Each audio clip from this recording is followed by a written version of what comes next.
Thank you very much.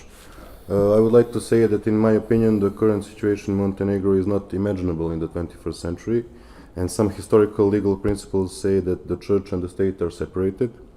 Also, in the modern democratic world there are no state religions, and we now see that it's possible to create a state religion in a party meeting or a political congress, party congress. And if we look at the context of the situation, when the so-called Freedom of Religion Act was adopted in the 2 o'clock in the morning, after an entire political fraction, opposition parties was arrested. So the main purpose of such an act is nationalizing property estates of the Serbian Orthodox Church in Montenegro and banishing it from Montenegro. I would like to remind everybody that the current president of Montenegro, Milo Đukanović, is in power for more than 30 years. During that time, from the communist period before the fall of the Berlin Wall, and during that time that man changed his nationality, his religious beliefs, his policy and his ideology several times. Everything in function of staying in power.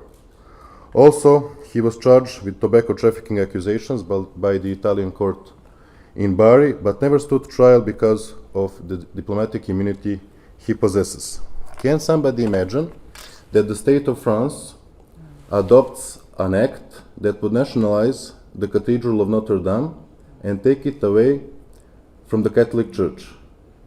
This situation is unfortunately the sad reality in Montenegro. During this 30 years period, Milo Đukanović has created a country for himself, a nation for himself, and now tries to create a church for himself. Everything at the expense of the Serbian community.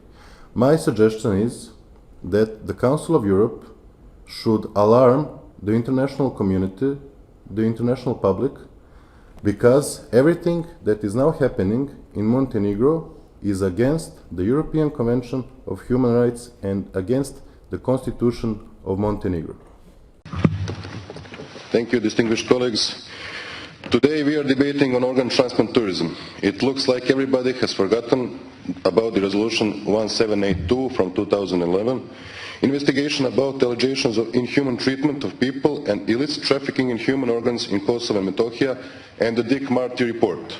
The resolution states that numerous concrete and convergent indications confirm that some Serbians and some Kosovo Albanians were held prisoner in secret places of detention under the KLA control in northern Albania and were subjected to inhuman and degrading treatment, frequently before ultimately disappearing. Organs were removed from prisoners at a clinic on Albanian territory and taken abroad for transplantation.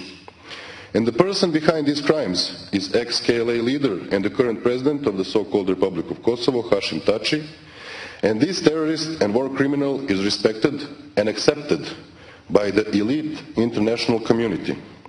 Most of the Western countries that recognized the Republic of Kosovo and even stood next to Mr. Macron and Mrs. Merkel under the Arch de Triomphe during the 100 years World War I ceremony. And for the hypocrisy to be even bigger, a condition of the European Union for Serbia is to recognize the independence of the so-called Republic of Kosovo. I must say that there are no honorable men and women in Serbian politics that are ready for such an action. Serbia will never accept the illegal occupation of its territory.